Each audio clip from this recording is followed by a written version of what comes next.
Bismillahirrahmanirrahim. Assalamualaikum warahmatullahi wabarakatuh. Waalaikumsalam warahmatullahi wabarakatuh. Selamat pagi kepada teman-teman yang berbahagia. Pertama-tama, marilah kita panjatkan puji dan syukur atas kehadirat Allah Subhanahu wa Ta'ala karena telah memberikan rahmat, kesehatan, dan keselamatan sehingga kita berada di room Zoom ini untuk melakukan presentasi atas hasil diskusi yang telah kita lakukan yang telah diberikan oleh dosen pengampu mata kuliah Pancasila. Terlebih dahulu kita akan memperkenalkan diri. Saya persilahkan kepada saudara sekalian untuk memperkenalkan diri. Baik, terima kasih. Perkenalkan, nama saya Afgan Mahathir dengan nomor NIM M0112111022 sebagai pembaca materi. Assalamualaikum warahmatullahi wabarakatuh. Perkenalkan, nama saya Husnul Khatimah dengan NIM M0112111013 sebagai pembawa materi. Sekian. Perkenalkan, nama saya Leksi Rungaran Tetana dengan NIM M0112111026 sebagai pembaca materi. Perkenalkan, nama saya Muhammad Habibi Al-Fariza, M011111014 sebagai pembaca materi. Perkenalkan, nama saya Nurul Isladiar dengan NIM M0112110008 sebagai pembawa materi. Perkenalkan, nama saya Rifaldi dengan NIM M0112111050 sebagai pembawa materi. Perkenalkan, nama saya Nusaibah Huswatunisa dengan NIM M0112110005 sebagai pembaca materi. Dan saya sendiri, Astrita Putri Winanda dengan NIM M0121211021 sebagai moderator. Nah, setelah sesi perkenalan, kami akan berada di inti presentasi kali ini. Saya persilahkan kepada pembaca materi pertama, yaitu Leksi Runga Rantetana untuk membacakan materi pertama.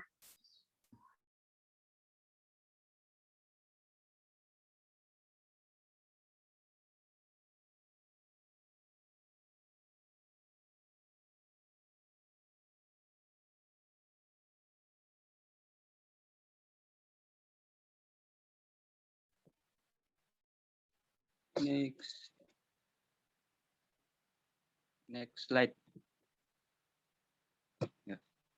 Ya, seperti di sini arti dari sila pertama, yakni tidak hanya sekedar sebagai dasar hormat menghormati agama, tetapi menjadi dasar yang akan menuntun kepada kebenaran, keadilan, kebaikan, kejujuran, dan persaudaraan. Seperti yang kita ketahui, Indonesia memiliki penganut agama yang berbeda-beda, yaitu Islam, Kristen, Katolik, Hindu, Buddha, Konghucu.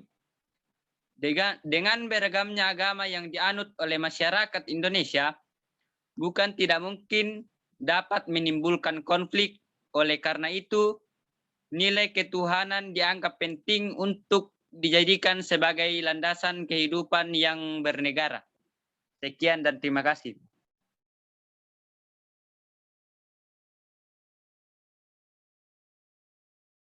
Ya, itulah tadi pembahasan materi dari Saudara Leksi Runga Rantetana. Selanjutnya, saya akan berikan kesempatan kepada pembaca materi kedua, yaitu Nusaibah Huswatunisa untuk membacakan materi kedua. Oke, materi yang kedua yaitu mengenai nilai-nilai yang terkandung dalam silah pertama. Nilai-nilai yang terkandung dalam silah pertama yaitu setiap individu harus mempercayai adanya Tuhan sesuai dengan kepercayaan yang dianutnya. Selanjutnya, menjalankan agamanya dengan tetap saling menghargai dan menghormati. Yang ketiga, semua agama mendapat perlakuan dan tempat yang sama. Pada sila pertama ini menunjukkan bahwa negara Indonesia sendiri mengakui adanya keberagaman agama di Indonesia.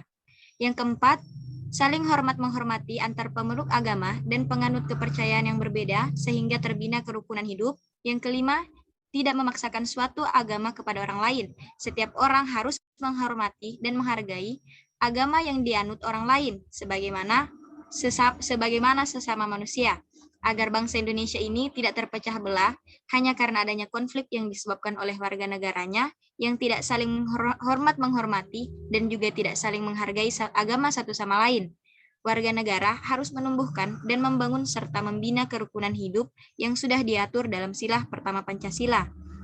Yang terakhir adalah percaya dan takwa terhadap Tuhan Yang Maha Esa sesuai dengan agama dan kepercayaan masing-masing.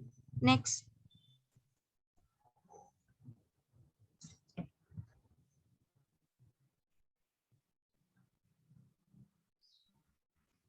Dengan next slide, Putri. Sudah. Dengan demikian, setiap pemeluk agama harus bisa menghargai satu sama lain karena hal ini sudah jelas kaitannya dengan nilai yang terkandung dalam Pancasila. Sejalan dengan hal ini, Paki mengatakan bahwa setiap pemeluk agama harus bisa menjalankan hak humanitas sesama dalam beragama. Sekian dan terima kasih. Ya, itulah tadi pembacaan materi dari Saudara Nusaibah Huswatun-Nisa. Selanjutnya, saya akan alihkan ke pembaca materi ketiga, yaitu Saudara Rifaldi. Dengan ini, saya persilahkan.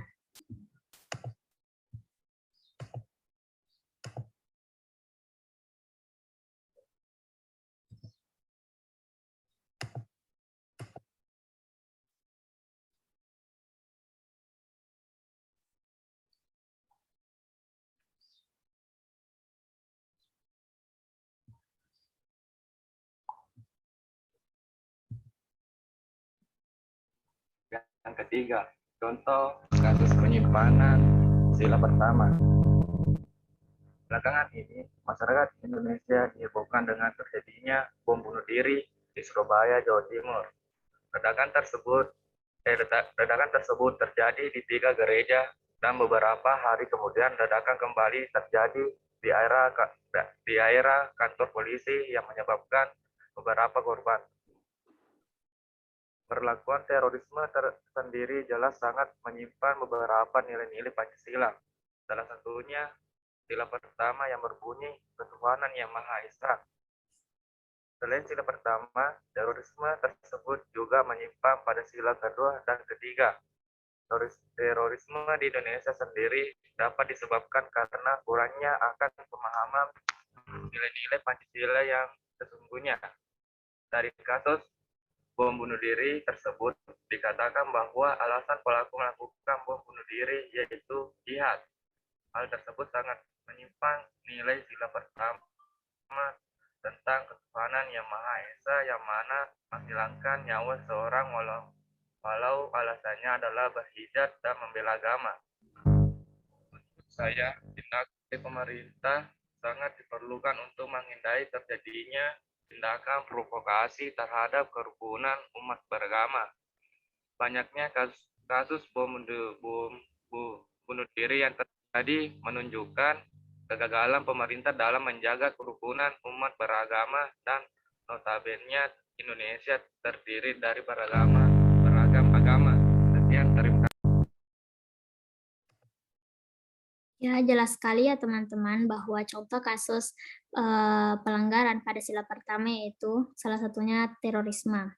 Nah, selanjutnya saya akan persilahkan kepada pembaca materi keempat, yaitu Husnul Khotimah untuk membacakan materinya. Dengan ini saya persilahkan.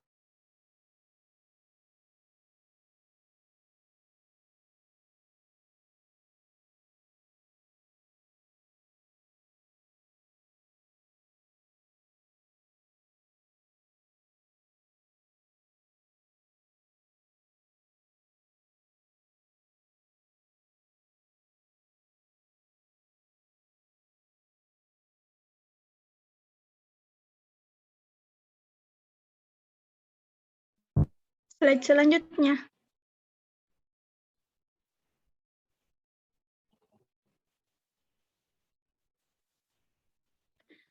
Oke, saya akan membawakan materi tentang pengertian kerukunan beragama. Kerukunan beragama adalah keadaan hubungan antar umat beragama yang dilandasi toleransi, saling pengertian, dan saling menghormati dalam pengamalan ajaran agama serta kerjasama dalam kehidupan bermasyarakat. Eksistensi kerukunan ini sangat penting, di samping karena merupakan keniscayaan dalam konteks perlindungan hak asasi manusia atau HAM, juga karena kerukunan ini menjadi persyaratan bagi terwujudnya integrasi nasional. Dan integrasi ini menjadi persyaratan bagi keberhasilan pembangunan nasional. Kerukunan umat beragama ini ditentukan oleh dua faktor, yakni sikap dan perilaku umat beragama, serta kebijakan. Saya lanjut, kerukunan umat beragama itu ditentukan oleh dua faktor, yakni sikap dan perilaku umat beragama, serta kebijakan negara atau pemerintah yang kondusif bagi kerukunan. Semua agama mengajarkan kerukunan ini, sehingga agama idealnya berfungsi sebagai faktor integratif. Dan dalam kenyataannya, hubungan antar pemeluk agama di Indonesia selama ini sangat harmonis. Hanya saja di era reformasi yang notabene mendukung kebebasan ini, muncul berbagai ekspresi kebebasan, baik dalam bentuk pikiran, ideologi politik, paham keagamaan, maupun dalam ekspresi hak-hak asasi. Dalam iklim seperti ini muncul pula ekspresi kelompok yang berpaham radikal atau intoleran, yang walaupun jumlahnya sangat sedikit, tetapi dalam kasus-kasus tertentu mengatasi namakan kelompok mayoritas. Sekian. Ya, itulah tadi pembahasan materi dari Saudari Husna Khotimah. Selanjutnya saya akan berikan kesempatan kepada pembaca materi kelima, yaitu Nurul Islah Hadiar untuk membacakan materinya. Dengan ini saya persilahkan.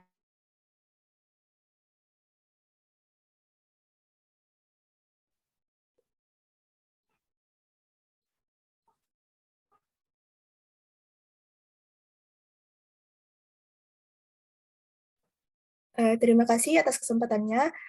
Saya akan membaca materi dari upaya menjaga kerukunan antar umat beragama.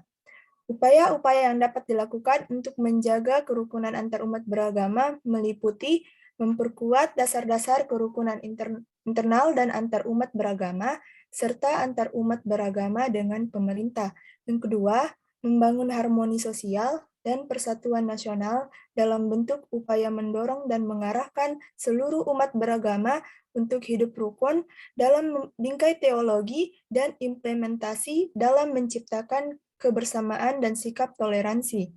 Yang ketiga, menciptakan suasana kehidupan beragama yang kondusif dalam rangka memantapkan pedalaman dan penghayatan agama serta pengamalan agama yang mendukung bagi pembinaan kerukunan hidup internal dan antar umat beragama.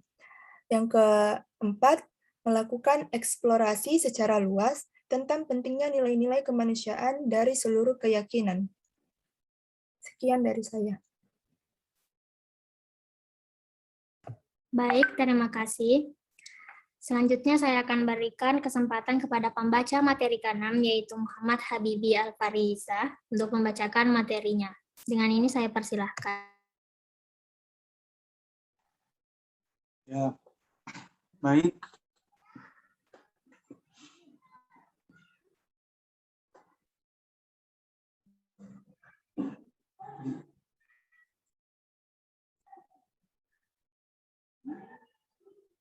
Lebih baik, materi ke-6 ialah strategi untuk membangun kerukunan antar umat beragama.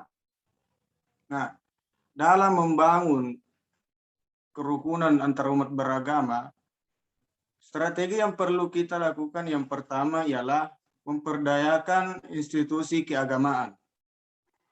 Artinya apa? Lembaga keagamaan kita daya gunakan secara maksimal sehingga akan mencapai proses penyelesaian konflik antara umat beragama. Di samping itu, pemberdayaan tersebut dimaksudkan untuk memberi warna tersendiri dalam menciptakan persatuan dan kesatuan yang hakiki tentang tugas dan fungsi masing-masing lembaga keagamaan dalam masyarakat sebagai perekat kerukunan antara umat beragama. Kemudian yang kedua ialah membimbing umat beragama agar makin meningkatkan keimanan dan ketakwaan mereka kepada Tuhan Yang Maha Esa dalam suasana rukun baik intern maupun antar umat beragama. Kemudian yang ketiga ialah melayani dan menyediakan kemudian beribadah bagi para penganut agama. Artinya memberikan kebebasan untuk siapa saja untuk beribadah sesuai dengan agamanya. Kemudian yang keempat, tidak mencampuri urusan akidah atau ibadah sesuatu agama. Artinya apa? Kita menghormati dan saling menghormati antara sama umat agama, artinya tidak mencampuri ajaran masing-masing setiap agama. Kemudian selanjutnya adalah mendorong peningkatan pengamalan dan penunaian ajaran agama. Kemudian selanjutnya melindungi agama dari penyalahgunaan dan penodaan. Yang selanjutnya mendorong dan mengarahkan seluruh umat beragama untuk hidup rukun dan dalam bingkai Pancasila dan konstitusi dalam tertib hukum bersama. Kemudian yang terakhir ialah mendorong, memfasilitasi dan mengembangkan terciptanya dialog dan kerjasama antara pimpinan majelis-majelis dan organisasi-organisasi keagamaan dalam rangka untuk membangun toleransi dan kerukunan antara umat beragama. Sekian.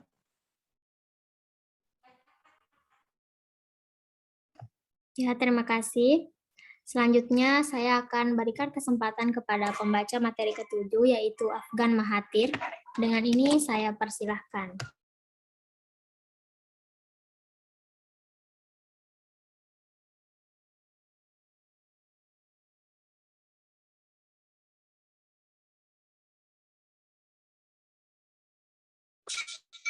Baik, terima kasih atas kesempatan yang telah diberikan Saudara Strita.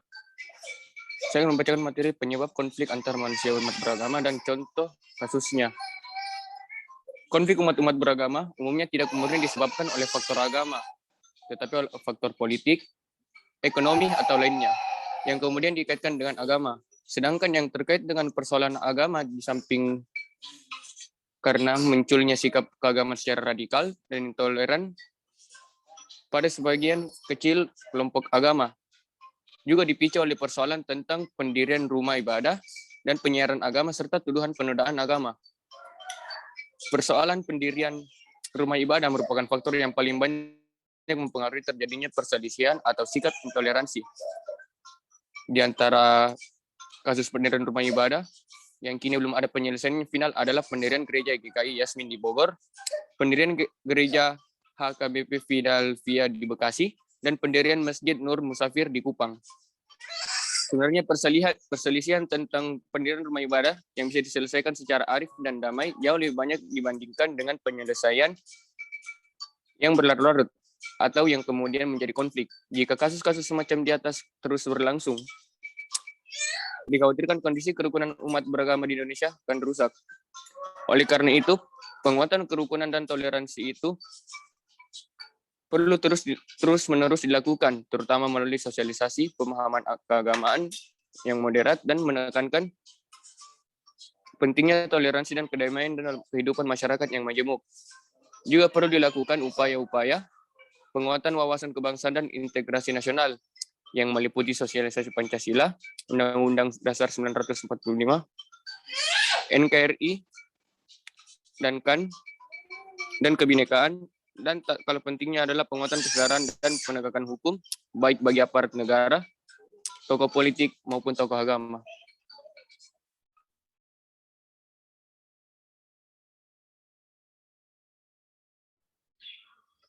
Ya, itulah tadi presentasi dari kelompok 2. Demikianlah presentasi kelompok kami. Mari kita mengucapkan alhamdulillah. Saya sebagai moderator memohon maaf atas kekurangan dan kesalahan yang saya disengaja maupun tidak disengaja. Dan terima kasih untuk perhatiannya. Wassalamualaikum warahmatullahi wabarakatuh.